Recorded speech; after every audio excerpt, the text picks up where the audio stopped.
Hello friends, aunties and mamshis! Kumusta na kayo?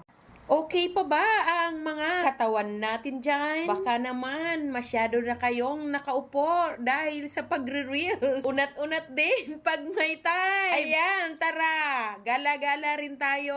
Bigyan natin ng oras ang ating mga sarili. Huwag namang puro reels. Mag-enjoy lang tayo. Huwag nating masyadong stressin yung sarili natin. Wala kang maisip na i-content. Mas maigi pa, lumabas ka. Marami kang makikita na pwede mong gawing laman ng iyong mga reels.